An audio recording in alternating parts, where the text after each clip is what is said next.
let's talk about removal. So you are kind of like me. So when I first taught you girls removal, you absolutely fell in love with it, right? Became really super passionate about it. I did. Yeah.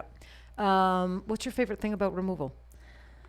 You know what? There's a lot of things, but I just like helping these people. They come in and some of them are crying, some of them are hysterical, Yeah.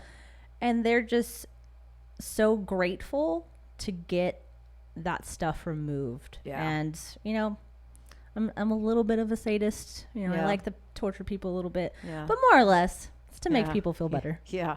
Yeah. No, that was my thing too. It was like you get to really lighten sometimes or oftentimes down to the point where it's no longer even really visible. Yep. And something that was really unattractive on a woman's face. And a lot of times it bothers them psychologically, mentally. I've definitely removed stuff on people that had, depression over what was tattooed on their face. Yeah, I've had a client not go out of his house unless he was coming to see me. Was that guy recent? Was he the recent one? No, he hasn't been in recently, but yeah, his eyebrows were so botched. Oh, I know and which one you're talking. blue Yeah, and no. I gray. know which one. I know which one you were talking I felt about. so bad for him. Yeah, I know you do. You feel really, really, really bad. So, so you've been doing removal. What would you say? 4 years? Yeah, maybe 5. I Maybe think 5? I started really I think I started recently, you. right after I started doing Yeah, brows. yeah. I think I did too. That's when I think removal kind of blew up in the industry, and I started doing classes. We came out with Lift. Yep.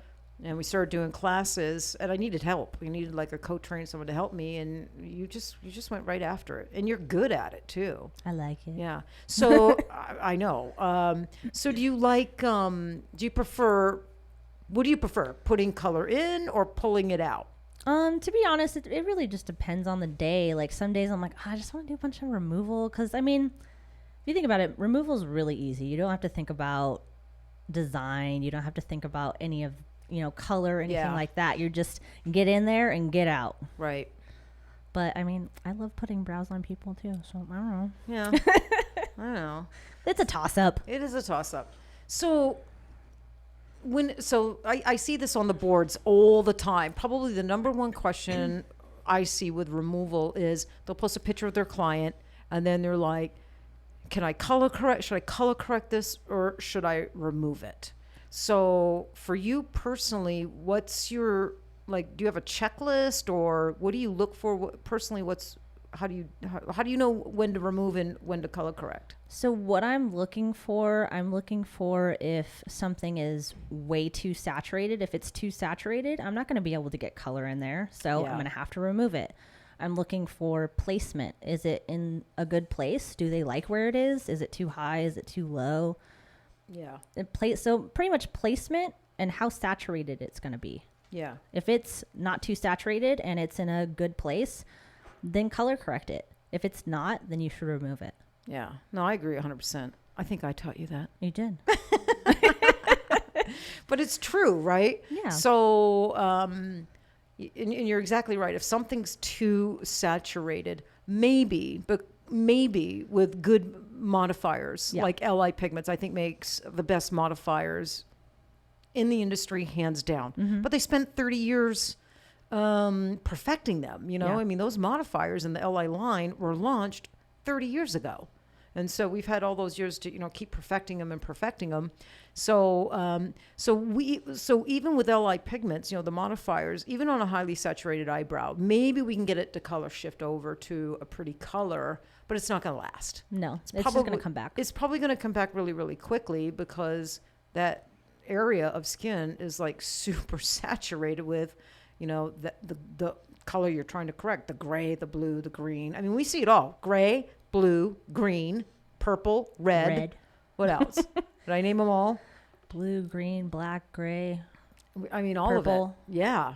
Right. What would you say the hardest color is to pull out of the skin? Yeah. It's red. It is red. Red is so hard to pull out. I don't even know why.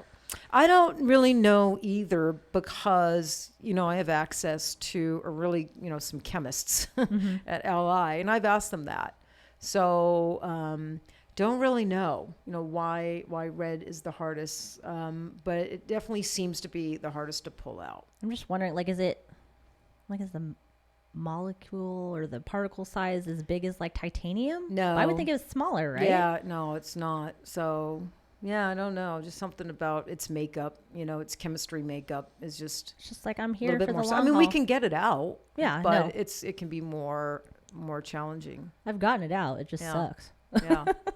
Well, and sometimes when you're like placement, when you're talking placement, some of these corrections that come in, Michon, you look at them, and don't you think like, how the hell did that happen?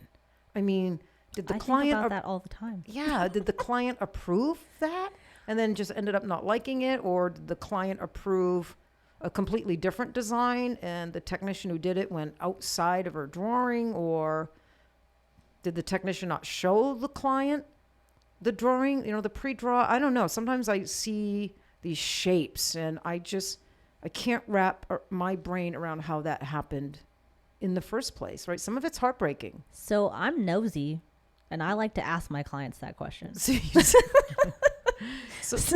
what? Okay, so what are some of the answers? I get feedback? all sorts of things. I get told that the artist doesn't show them anything at all. They just start tattooing. But who? Yeah, that's craziness, right? And then they do a pre-draw, and then it's completely different than what they drew. Yeah. There's so many things I've asked people. I'm like, did you research your artist? Like, were they good? She's like, yeah, they had great reviews, great pictures, but then this happened. I'm like, yeah. Well, yeah, no, it's really, really sad. You have to be, clients can do their due diligence and do really good research, but it might not be, it might be fake.